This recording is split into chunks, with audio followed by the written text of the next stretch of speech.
Hola, hola. Le saluda Elizabeth de Pimentel en la intercesión 24 horas al día. Te preguntas por qué empezaste con mucho furor, con muchas ganas y de repente sientes como que todo se te viene encima, como que todo conspira para que no puedas hacer las oraciones, como que tienes tantas situaciones que no te quitan el tiempo, que no tienes fuerza, que te quedas dormida, que no fluyes en la oración, que pareciera que no sabes orar, que te lo cuestionas absolutamente todo. Bueno, todo tiene una razón. No siempre las razones son espirituales, no siempre vienen de la carne, no siempre vienen del alma, pero vienen de alguna de las tres partes.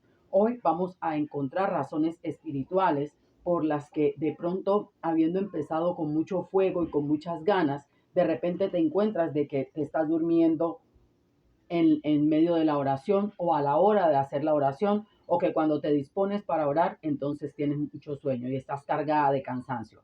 Resulta que hay un espíritu de sueño y ese espíritu de sueño lo hemos hablado y lo hemos reportado cuando Jesús le pide a los discípulos que oren por él, que le ayuden a orar por él. Y él mismo Jesús les reclama y les dice, no fueron capaces de velar conmigo ni siquiera una hora. Y va el Señor tres veces y las tres veces que Él va a orar intensamente, entonces los discípulos no lo hacen. Aquí hay una riqueza. La verdad es que Jesús sí pudo vencer y pudo orar y clamar con mayor intensidad, con una intensidad mayor que la situación que tenía. Jesús pudo vencer, Él pudo ponerse a llorar, tirarse en el piso, manifestar debilidad, en cuanto a dejar de hacer lo que tenía que hacer, incluso correr. Pero él lo que hizo fue enfrentar el problema buscando la voluntad de Dios. Si usted en este momento se encuentra enfrentando un diagnóstico de enfermedad, un hijo que ya era difícil, pero ahora se levantó peor contra usted, un esposo que ya ha sido complicado, pero que en este momento la situación se siente más insoportable, un trabajo donde uno sabe que siempre que trabaja con personas, como quiera, hay situaciones, pero en este momento se siente peor. Entonces, ¿qué tenemos que hacer? Intensificar la oración. Nunca la respuesta es dejar de orar y dormir y descansar en lo físico, en el cuanto a atendernos como si muriéramos. La idea es esforzarnos para orar y para intensificar la fuerza para que el cielo sea activado, porque cuando nosotros nos disponemos a orar y a vencer, la operación angelical se activa. Ese espíritu, cuando tú quieres vencer ese espíritu de sueño, todo aquello que se interpone en que tú vengas a la presencia del Padre y tú pruebas tu voluntad y tú pruebas tu dominio propio y tú pruebas el anhelo, las ganas, el deseo, la necesidad de Dios, Él envía ayuda angelical. Y esos ángeles vienen para ministrarte, para darte fuerzas, para vigorizarte, para levantarte, para ayudarte a manejar el estrés, el cansancio, para darte estrategias del cielo. Así que tenemos un enemigo que vencer, que puede ser el sueño, el cansancio y ese adormecimiento o esa ningunas ganas de orar o de buscar la presencia del Señor. Tenemos estrategias, levantarnos de la cama, quitarnos del lugar donde estamos cómodos, apartarnos del bullicio, de quien sea que el enemigo esté utilizando para inquietarte, tirarnos al piso en un lugar que sea incómodo, lavarnos la cara, incluso hasta podemos llegar a tomarnos un café si estamos vigilando o comernos un dulce, algo que nos ayude a activar el cuerpo y a entrar en esa atmósfera, no dormirnos.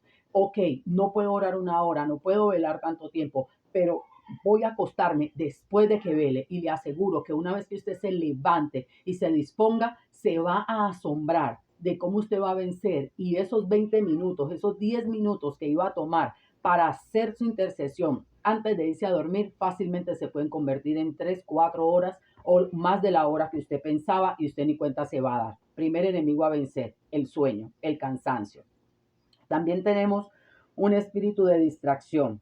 Ese espíritu de distracción está reportado en el Salmo, o le voy a dar la cita del espíritu de sueño. Está en Mateo 26, 36, 46. Siempre les digo, yo les hablo con sustento bíblico, pero es su obligación buscar el material en la Biblia, ¿ok? El segundo, otro espíritu que también tenemos que vencer es espíritu de distracción. Es un espíritu que está reportado en el Salmo 95, Dios, un hombre de doble ánimo, una persona inconstante, y Dios lo resiste. Entonces nosotros tenemos que estar conscientes de que vinimos a un tiempo de oración, un tiempo de alabanza, un tiempo de buscar la presencia de Dios, de adorarlo, de bendecirlo, de decirle lo maravilloso que Él es, agradecer lo que ha hecho por nosotros. O también, después de adorar y bendecirlo, también presentar nuestras situaciones, lo que nos preocupa, las cosas que tenemos que nos agobian. Pero no podemos llegar a la oración y dejar que nos distraiga el ruido del niño, del carro, del camión, del gato, del perro, la circunstancia que está pasando. Tenemos que volvernos inconmovibles cuando estamos en ese tiempo de oración. De manera que incluso la gente que está a nuestro alrededor va a llegar a entender que sin importar con cuánta violencia o con cuántas situaciones ellos vengan contra nosotros, cuando nosotros determinamos ese momento para orar, no lo vamos a interrumpir por ellos, ni porque el marido grite por un vaso de agua, por un pan, por lo que sea, él puede hacer sus cosas. Vamos a vencer, nos vamos a determinar a vencer. Y esto también se pelea en el campo de la mente. Ese espíritu de distracción viene a hacerte pensar, estoy bien peinada, mañana con qué me voy a ir a trabajar, qué va a pasar en esta situación, cómo hago con este muchacho. En fin, va a traer a tu mente incluso recuerdos del pasado, de situaciones. Y nosotros estamos llamados a vencer. Ya reconociendo que estas cosas vienen a nuestra mente para sacarnos del enfoque, tenemos que recuperar inmediatamente el aliento y volver a nuestro enfoque, porque nosotros hemos sido llamados a vencer, porque Cristo ya venció por nosotros en la cruz del Calvario. Otro espíritu que debemos vencer está en 2 Corintios 3:34, no, del 1 al 3, y está en 2 Corintios 4:44. Es el espíritu de estupor. Este espíritu me asustó porque este espíritu lo pone Dios, porque de alguna manera lo molestamos. De alguna manera nuestra incredulidad y nuestro irrespeto hacia las personas de autoridad que el Señor ha puesto en nuestra vida para predicarnos el Evangelio, nuestro irrespeto sobre todo al Espíritu Santo, nuestro irrespeto al mismo Dios, le causa molesta, fastidio, esa incredulidad constante que pareciera que no se vence, no porque no se pueda vencer o no porque el Señor no te pueda dar fe, es porque en ti no está el activar tu fe, tú no quieres creer y te has dispuesto a no creer. Estás usando tu voluntad, tu alma, tu mente, tus emociones para no creer, para ir contra Dios. Entonces el mismo Dios pone un velo y te quita la posibilidad de oír, de ver, de entender. Y tú vas a pasar igualito como el pueblo de Israel en su momento que se le pasó la visitación del Cristo porque ellos habían sido vedados con un espíritu de estupor y hasta hoy cuando se habla la palabra en muchos desafortunadamente ese espíritu permanece. Entonces también se habla de ese espíritu en Romanos 11:8. Ese espíritu también trae religiosidad, una religiosidad que la vimos para presentar la Santa Cena. Personas que comienzan a poner un montón de requisitos y de situaciones para utilizar las armas de la milicia, para utilizar la sal, el aceite, la Santa Cena, para utilizar la sangre de Cristo, para hacer actos proféticos, porque la religiosidad los ha velado, les ha puesto un velo, les ha encubierto la realidad y ellos no pueden verla. Y aunque es así, aunque funciona, aunque hay evidencia, aunque lo leen en la Biblia, no son capaces de entenderlo. Y nosotros podemos tener un espíritu de estupor por ese interponernos entre la verdad.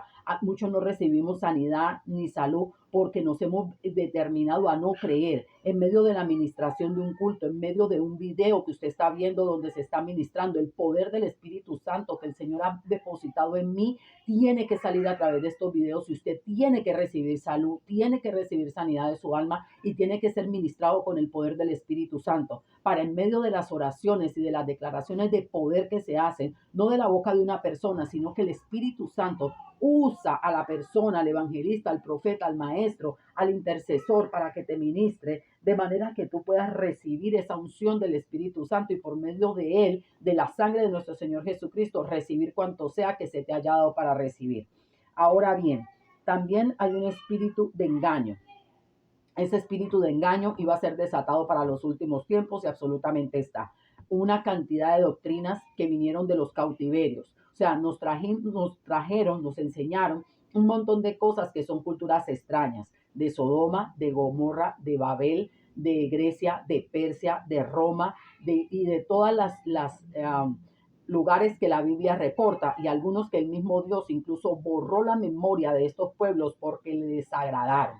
Entonces ya nosotros no le conocemos el nombre a estos pueblos, pero parte de su cultura se filtró. Entonces, este espíritu de engaño toma ventaja sobre nosotros. Es el Satanás tratando de tomar ventaja sobre nuestros pensamientos, poniéndonos a pensamientos que nos hacen divagar, pensamientos que nada tienen que ver con el Señor, donde nosotros creemos que estamos orando, pero lo que estamos haciendo es siendo ministrados por el alma o aún peor por el mismo diablo y no estamos entrando en la comunión con Dios. Este espíritu de engaño nos quita el gozo, nos quita el interés por leer la palabra, por escuchar las alabanzas, por escuchar prédicas, por buscar predicadores, por someternos a la dirección de nuestros grupos y de los ministerios a los que pertenecemos. Este espíritu de engaño hace que usted se confunda y usted comience a pensar, yo no puedo estar porque tengo que trabajar, y le da la prioridad al trabajo. Yo no puedo estar porque lo primero es mi hogar y entonces yo no oro, no ayuno, no vigilo y no hago nada que tenga que ver con ministerio porque yo tengo que atender mi casa. Cuando se le está diciendo su casa tiene prioridad, pero usted tiene que tener un espacio para cada cosa y organizarlo, de manera que su casa no intervenga con su tiempo de oración, ni su oración con lo que usted tiene que hacer para su casa. Pero cuando usted ve que se levanta, todo lo que está en su casa se levanta para el momento de usted celebrar la Santa Cena. Se levanta para el momento que usted tiene que orar. En el momento que usted va a orar a las 3 de la mañana, sabemos que tenemos 2 horarios, 12 horas, 1 hora en esas 12 horas del día y 1 hora en las 12 horas de la noche.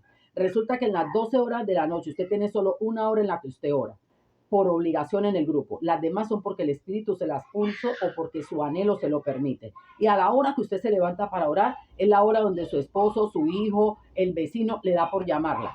Esa es la hora donde el que nunca le escribía le dio por escribirle y usted se distrae. Esa es la hora donde usted va a ver el reloj y como lo ve en el celular, entra en otra cosa y cuando va a ver ya la hora que tenía que estar orando, usted está haciendo otra cosa. Esa es la hora donde usted comienza a pensar un montón de cosas que no tienen sentido porque no las va a resolver a esa hora de la madrugada. Esa es la hora donde el bebé nunca se levanta, pero a esa hora se levantó. Esa es la hora donde los vecinos se agarraron a pelear y usted va a ir de chismoso a ver lo que no le importa o por la ventana. Entonces, nosotros tenemos que estar conscientes de que esta es una hora, por ejemplo, donde usted no importa cuánto esté leyendo la Biblia, no está entendiendo nada. Esa es la hora donde usted ni sabe qué está haciendo. Esa es la hora donde usted más cansado y más cargado del sueño está. Pero en el momento que decidió que ya no va a orar y se va para la cama, fácilmente coge un programa de televisión, una película, el celular para TikTok, cualquier cosa, y ahí se va. Usted se está dando cuenta que usted está bajo la influencia de espíritus que le están quitando la posibilidad de entrar en la presencia. ¿Por qué estos espíritus tratan de quitarte de la presencia y de no dejarte entrar en la presencia?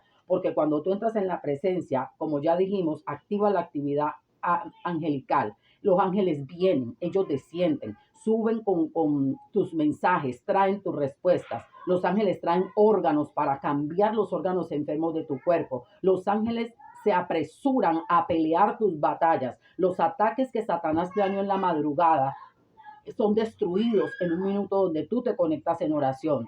Ese agrado de Dios, ese anhelo que te he dicho 1000 veces que Él premia, se puede frustrar en un momento porque simplemente no alcanzaste